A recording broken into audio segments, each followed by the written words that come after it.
big story, at least for me today, was the documents behind the pay equities, the scrapping of pay equity, and the reforming of the Equal Pay Act was released today, and no one's surprised, I think, with what they found. I think we all knew what they found, which is that they kept it secret. But I want to look at some of the specifics because I think it really shows how bad it was, and how much they really tried to keep this under wraps to the point where it just, not corruption, but it feels wrong. Like, I get keeping things secret for the sake of national security, for, I guess, business interests, but even then I'm like, this is our government, this is our money, and business interests can go fuck themselves. But this just feels like just way too far to keep this under wraps. Yes, corruption. Okay, thank you. I wasn't sure. I was like, meh. But I guess it is corruption. So little Brooke Van V back in the news today. Everyone's favourite. RNZ had a bit of a chat with one of the people who had done. Apparently, they just MBIE just dumped a bunch of documents and was like, "Here you go. Here's everything you want to need. If you know to go through." And yeah, so he kind of breaks down what they found essentially, and I'll just get us to a little bit further, so we all know what's going on. And can you hear it? Oh, that's right. I got a new little thing I can do. Ooh, we got Where new my features. keyboard- No, this one. Hey, and then you guys should be able to hear this, right? Me now. Killed it. Except I can't hear it. Oh no. Wait, hang on. One moment, No, I can't. please. Sorry, now I can't even Magenta. Okay. Can you hear it? Killed it, Giles. Yes, I Tell can me hear about it. this. Why all Can you the hear it? secrecy?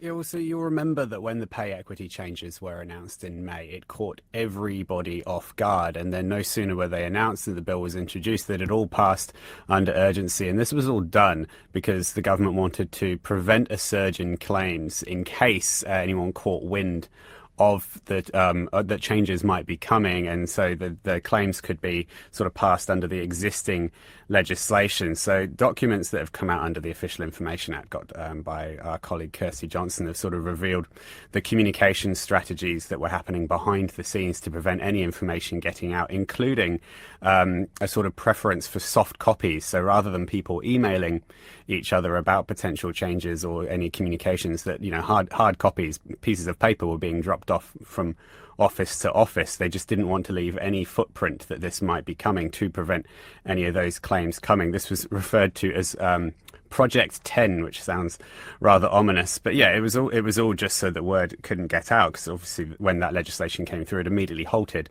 33 claims.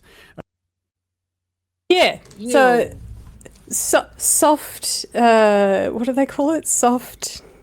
Oh, I missed what he said now. Soft. I don't know. Basically, not leaving a digital footprint, which is just pretty revealing in of itself. Fucking shady as shit. Yeah, very much so. I'm gonna read a few. I'm gonna read a few quotes from this because this is kind of funny. One of these two. Which one are you? One email from Minister Brooke Van Velden's office instructed officials to manually remove digital access to cabinet papers, warning that leaving the default settings in place will give access to ministers, but also SPSs, which is senior private secretaries, and some ministerial advisors. Those are all parliamentary staff, but whatever. So you might want to remove that, and we can add individual named ministers instead. Another memo described how hard copies were hand-delivered to ministers' offices to avoid creating digital trails. If you really need a soft copy, I can email it through, wrote an official from the Office of Minister for Workplace Relations and Safety, Brooke Van Velden, and then in brackets wrote, for context, I swear I'm not being weirdly difficult. This was the method of distribution that has been advised. Wow. Fucking hell. If you have to put that on an email, That's just shady, weird shit. Also, I mean, leaving no evidence for the OIAs because they know that we're finally utilizing the tools of democracy. Every time we start using a tool of democracy, they start attacking it. Ah!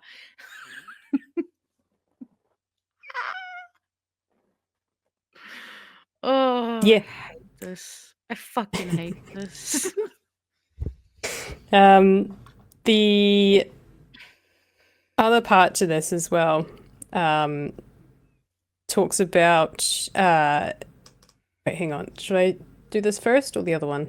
Hold caller. My notes are fantastic, guys. My notes are so good. There's a small bit here, but this won't surprise bloody anyone. Brooke Van Velden on the side of the employer, not the employees. Couldn't get out because obviously when that legislation came through, it immediately halted 33 claims, set a new criteria that they would have to meet in order to go through. It was also sort of noted that it could, that the acknowledgement that it would be contentious and it may engage the Bill of Rights. Documents have also shown that Brooke Van Velden sort of knew that. She acknowledged that it could break the Bill of Rights, but it was justified in order to lower the risk for employers because Justified because it would lower the risk for employers. Even though it is skirting the Bill of Rights, or, what do you call it? They don't give a fuck about the Bill of Rights. Yeah. Oh my god. I mean, there's more to that particular bit too, which is it's kind of funny in a weird way, but you might not find it funny. Oh, I'm sure we'll find some way to fucking laugh through this. Hey guys. Yeah, look, there we go. Van Velden is a total cunt. That made me feel better. Thank you, Dot. I needed that. So talking about better for the employers, which this is, for the most part, this is the government, right? The ministries under the government. While the current pay equity process does require agencies to seek a bargaining contingency prior to the bargaining phase, this occurs late in the process, and many of the potential parameters for settlement are already largely agreed between the parties, officials said. The absence of financial incentives during the pre-bargaining phase may have contributed to agencies adopting approaches which exceed the minimum requirements for the Equal Pay Act, for example, agreeing to a higher paid comparators when lower paid ones would have been appropriate. In other words, they changed it also so that they could offer and bargain the employers the bare minimum. Of course. Instead of probably going with a number that they thought was fair and appropriate based on maybe industry standards or whatever. And that means that the workers got more money, which might be $1, 30 cents. I don't know. It could be a small amount. It could be a large amount. Doesn't matter. If that's what they're worth to the employer and the employer can afford that and they're happy with that money, then that, like, it shouldn't be up to the workers to put that number forward. It's like a house, right? You're buying a house. You don't want the other side to know what you can afford. Yeah. Right? You want to... Well, that you can afford more, sorry, for example. Yeah. Probably is more correct, right? If you're saying, well, actually, I've got 200. This is terrible. Don't use these numbers because it's what we see. Yeah, you don't want to be like, well, I can afford 200,000. This is not the price of a house, obviously. It's just the number that came made. I can afford 200,000. But I don't want them to know that because I don't want to buy it for 200,000. I want to buy it for 150,000. But if they know that I can afford, then they'll go, oh, yeah, well, it costs 200,000. And you go, well, I don't want to spend that extra 50K because it's not worth that much. So it's the same, right? You don't want to know. It's not fair that the workers have to put, well, we'd be fine with this amount. And they go, oh, okay, cool, done. Oh, yeah, absolutely. I mean, it's the same way that with the abuse and state care, with the amount of money that they were going to cap, them being able to apply for. And this is, egregious, horrific abuse that has left lifelong scars and trauma that honestly probably no amount of money could ever really make up for. Yeah. I mean, not surprised that they're just like, hey guys, just try to do the bare minimum. Like, that's what this fucking capitalism system does. Just what's the bare fucking minimum we can do? So we're going to change it so that it's in the employer's favor so that they don't have to spend more than they have to, Mhm. when they probably were willing to spend more because that's what people are worth. So it's not about what people are worth at that point. It's just about money. It's about keeping costs as low as you can and exploiting people for as much as you can. It's just Who you've already fucked over with the changes to KiwiSaver and a bunch of other fucking things. the list goes Assuming on. they still have jobs and they haven't been one of the many thousands that are now unemployed. The last little bit that I'll read out, because I think this also is just continues with the same shit we keep saying. MBIE acknowledged the transitional provisions would be contentious, but without them, it was unlikely the amendments would meet the policy objective of ensuring the regime achieves pay equity whilst better managing claims and ensuring costs are related to sex-based differences in remunerations. The legal risks remained redacted, and the bill had no regulatory impact statement. Of course it didn't. The Why thing bother? that sticks out, They won't pay attention. that's true. Why waste someone's money, someone's time, and waste the government's money on something so important? The thing that sticks out to me is essentially, if I'm reading this correctly, is essentially saying that the transitional provisions that they then changed, right? They said, okay, so now you've got to meet this threshold, and now it's this and this and this, so all of you have to reapply again. I am reading that those are only in there to make it legal. And if it wasn't a requirement to make it legal, they wouldn't even got in that. Yeah, absolutely. They would have gone to the absolute barest minimum they could get away with.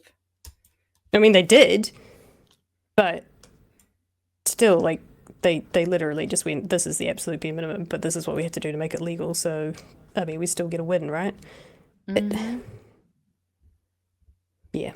So it's pretty disgusting, and I don't think anyone's surprised, but it's like Brooke Van Velden is the epitome of, she is misogyny personified. She's a femcel. She's a femcel. I can't think, in my personal opinion, I can't think of a woman who hates women more than this woman. I mean, there's a lot of internalized, misogyny going on there. I mean, as much as I want, like, I feel there's a part of me that feels sorry for her because I really wish that she could see that and learn to, actually understand and break that cognitive dissonance. But at the same time, she's a fucking bitch and she's doing a lot of harmful shit. So get fucked, I don't understand why you would do that to your own kind. It's not new. It happens all the time, internalized misogyny, internalized homophobia, internalized racism.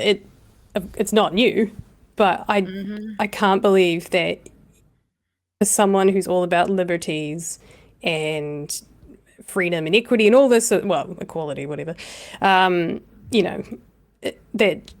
she would do this, that benefits women. Mm-hmm. And that she'd stand for employers over women's rights. I just do not understand this woman. That's what her party stands for, though. She has to toe party lines, even if there was somehow a way where she doesn't feel this way. But I don't believe that. Like, why? Why would you go along with it?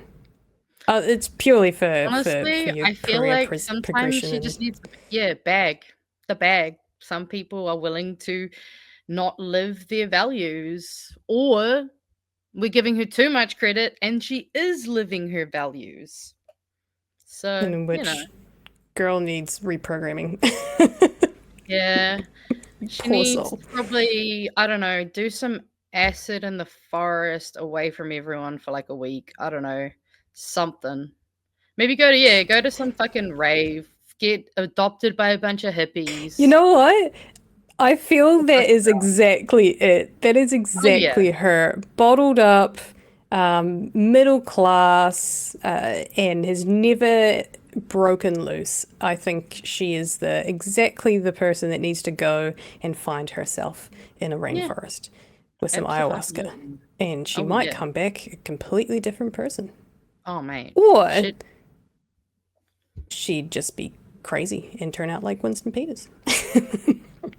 Who knows? I guess we'll Who knows? see. It's worth a shot. We're gonna see. We're gonna see because we're unfortunately, hopefully, gonna be alive to continue to see this. So, Gross. we'll have to Absolutely do disgusting. a. If BHN is around in 10 years, we'll have to do a Where Are They Now? In a forest doing ayahuasca. Oh, fingers crossed.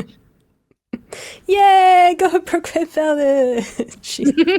She's going to find herself, and then she's going to come back, and she's going to be pro-legalized weed. Although I think the ACT Party was already pro-legalized weed, unless they've changed, because as you can see, they're pretty good at flip-flopping on what they.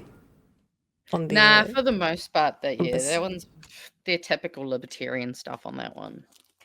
I mean, It's they're going only to do when it that to comes make sure to that they the- still got the label, right? Yeah, it's when it comes to the minorities that they get a little, those minorities.